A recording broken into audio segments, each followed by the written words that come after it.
This weekend, the radio silence movie Abigail hits theaters, so I thought this would be a good time to rank all the movies they have directed from worst to best. On a side note, Radio Silence is a group of filmmakers that originally consisted of Matt Bettolini-Olpin, Tyler Gillette, Chad Villela, and Justin Martinez. The four of them directed their segments in VHS and Southbound together, while just Matt and Tyler directed all the other films. Justin also worked on Devil's Due as a cinematographer, and Chad has helped produce the other films.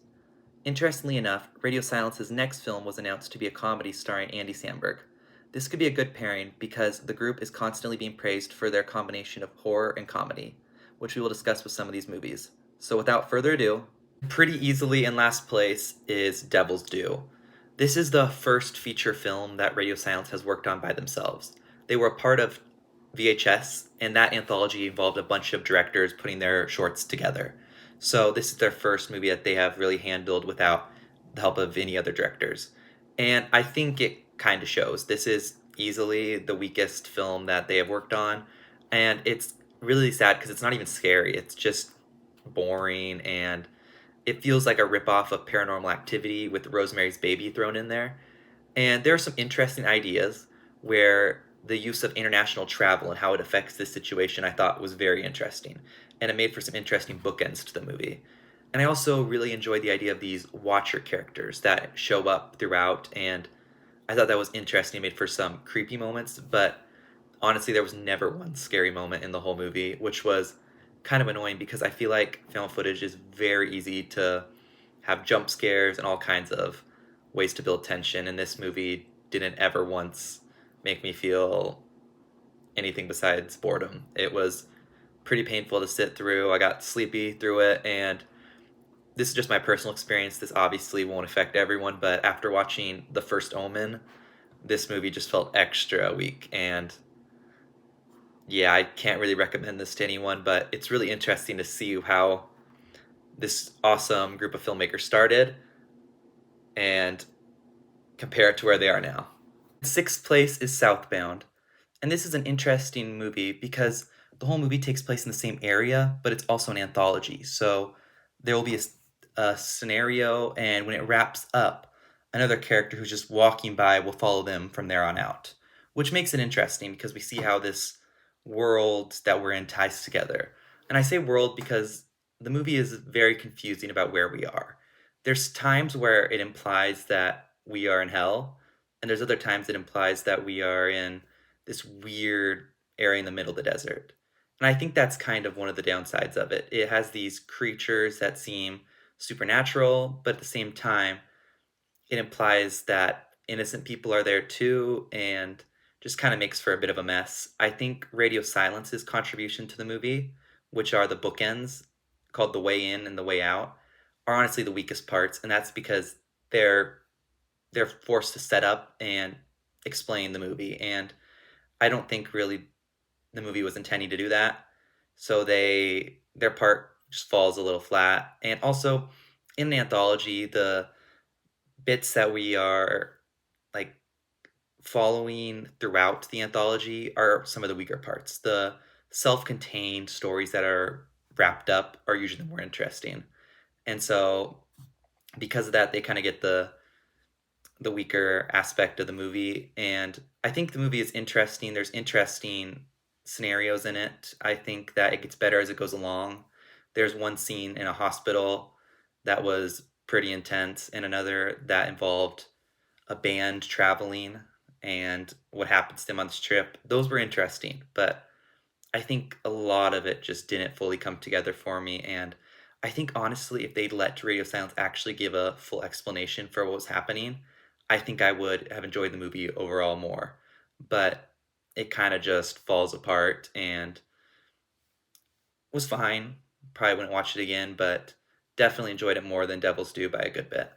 And in fifth place is VHS, which is a movie that I have a lot of fun with. I think it's a really interesting concept and an overall effective anthology movie.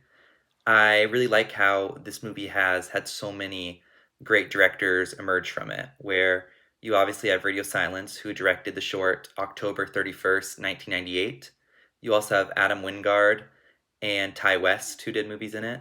So it's really cool to see some of these smaller, lower budget movies from them, considering what movies we've seen since. And I think that the short that Radio Silence does is really interesting.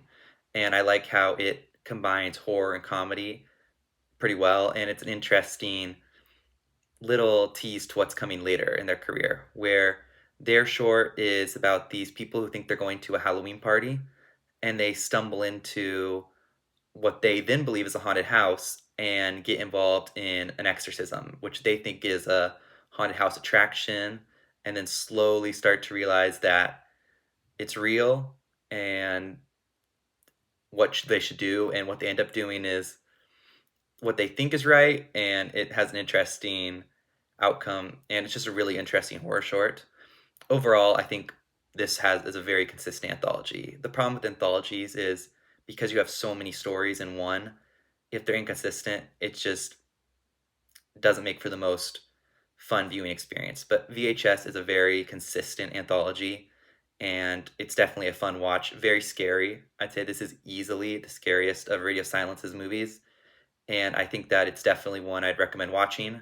I think the wraparound story, they make the characters way too unlikable in it, but I mean, I guess it just makes it more satisfying when they get into the situation later on, but you definitely hate those characters.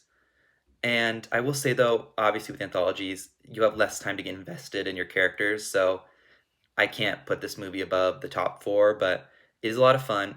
It's interesting. It's very scary. This is a very effective movie, but I wouldn't say it's one of their like better made movies. In fourth place is Ready or Not. And while this movie is in the middle of the list, it's very good. I think the top four movies on this list are all very good movies and would highly recommend them. They're all fun and great additions to the horror genre. But specifically with Ready or Not, I think this movie has a very fun premise, where this bride on her wedding night, who's marrying into this family that made their fortune selling games, has to play a game that turns deadly with hide and seek. And that makes for some fun scenes in this really cool mansion, and it has great atmosphere. And I think it's a great setting, great cast. The standouts in the cast would be Samara Weaving and Adam Brody, and the whole cast is a lot of fun. I think the characters are quirky and interesting and a good script. I just wish that the third act hit a little harder. I feel like Samara Weaving's character is forced to try to escape the situation for a lot of the movie, and I was really getting really excited for the third act when hopefully she would turn into more of a force fighting against these characters. And we get a little bit of that, but not nearly enough. And I think the third act is cut kind of short. And I don't necessarily love how it ends. I think we could have got a little more satisfying of a conclusion with Samara Weaving being more involved in the ending without saying any spoilers. But I think it is a fun ending for sure. I think it's a really fun movie overall. Just doesn't really fully come together as much as I hoped. I think if you make this movie like 15 minutes longer and have a little more of Samara Weaving hunting this family like they've been hunting her, I think the movie honestly would have been a bit better. But that's not a huge flaw. It's still a lot of fun. I think that even if you're not a horror fan, this is a very entertaining thriller, and I would highly recommend it. And in third place is the newest movie on this list, which is Abigail. And this movie was just an absolute blast. It's a very bloody, entertaining, funny, occasionally scary, definitely tense, but not too like. I liked how it wasn't very jump scary, but just overall great time. I think it has an excellent cast. The ensemble is fantastic, specifically Melissa Barrera, Dan Stevens, and Catherine Newton. I think all the characters have a really interesting dynamic with each other. I thought Abigail was such an interesting villain, and I liked seeing how the characters interacted with her. And it was just a lot of fun overall. I think that the movie really utilizes its setting well. I think the mansion, which is also similar to Ready or Not, how it uses it, was really interesting. And I like how the movie forced our characters into this location and made it feel really claustrophobic while also feeling like this big mansion where these characters can't get out, but there's so many areas where Abigail could be lurking. I thought that was really interesting, and I thought it was a little similar theme to Ready or Not, and I think it's something that Radio Silence does really well. These close knit, claustrophobic thrillers where the characters are stuck in one place, but there's plenty of area for them to roam in that place. I think that the movie overall was really, really fun. I think that the third act could have been a little better. I think it got a little over the top with the action and a certain character that's introduced at the end. I don't know how I felt. It was interesting, and I like the idea of that happening, but I don't know if it was where I wanted to be in the movie, if that makes sense. Without It's hard without spoilers, but I don't know if that character should have been brought in, and if they were going to be brought in, I think it should have been earlier. But overall, it was just a lot of fun. I think that it was really interesting watching the characters fight against Abigail, where in Ready or Not, I wished that we had more of Samara Weaving fighting back against the family hunting her. I liked how this movie is we had more of the characters just like with the mentality that they had to take out Abigail. Because obviously it's a little easier when your leads are criminals who kidnapped this little girl. So they obviously aren't gonna like try to go get help because most help would turn them into the police. But it was more of them trying to solve the problem themselves, which made for a very fast paced movie. I was never bored, and I was actually shocked how fast it flew by. I wanted a little bit more. I was hoping we get a post credit scene or something because the time just flew by, and I really found myself enjoying it. Definitely want to check it out again, and I think it was a very fun movie. And in second place is Scream 6. And I thought this was a great addition to the Scream franchise. It's really fun. It has a great new atmosphere in New York City. It's really cool seeing the franchise go somewhere new because we've seen them go to a college before, which they do have in this movie as well. But it was really cool seeing them in this really big city area because we've obviously seen them mostly in Woodsboro. We did get Hollywood in 3, but this felt like a really claustrophobic setting where some of these sequences, like our characters on the subway, it feels really intense because Ghostface could be anywhere in a crowd. And I think that makes for some really fun sequences. There's some chase scenes in this one, which number 5 was missing. And I thought that was cool how they listened to fans who were wanting some more chase scenes, some more creative kills, which we get both those in this movie. The creative kills are very interesting to see Ghostface with some different attacks. So I thought that was a lot of fun. I think it helps differentiate this from some of the other installments of the franchise. I think the core 4 is awesome. I'm sad that we're not getting them in Scream 7 because they're a great set of characters.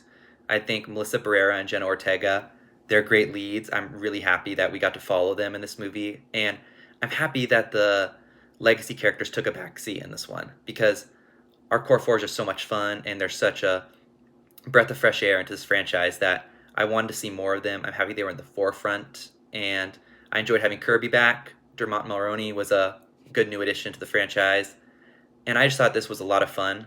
I do wish the third act reveal was a little better, but the third act sequence overall is a lot of fun. I think it's a great way to describe Radio Silence's movies. They're a lot of fun. They're just really entertaining and enjoyable horror movies. And I think this is a great movie. I've rewatched it a couple times, and I'm sure I'll be back to it many more. And in first place is Scream, or Scream 2022, or Scream 5, whatever you want to call it. And this is a really fun legacy sequel to the Scream franchise. It makes fun of legacy sequels while also being one in and of itself. And I think it walks the line perfectly of paying homage and giving our legacy characters an interesting story while also setting up the next generation of characters and letting their story take the lead. I think the new characters are fantastic. Melissa Barrera, Jen Ortega, they easily could have carried this franchise on for much longer. I think that the movie has some fun twists and turns. I think it has a great reveal. It's very shocking. I think that it has some just really good side characters. Like, obviously, I talked about our leads, but Jack Quaid was a very fun side character to have in this movie. And I think that all the legacy characters also deliver great performances. I think David Arquette gets a little more time to shine in this one and gets pushed a little more towards the forefront. And he's great as Dewey. I think that the movie overall just is really tense, has some great sequences where characters are like walking around a house and you think Ghostface could be around any corner, just building suspense. I also think it has some pretty gnarly kills and definitely some of the most gruesome deaths in the franchise. And overall, it's just a really fun whodunit. Makes for a very interesting viewing experience, and I overall think it's just a fantastic movie and would highly recommend it. So I hope you enjoyed the video, and please let me know how you would rank these movies. and if you'll be checking out Abigail in theaters.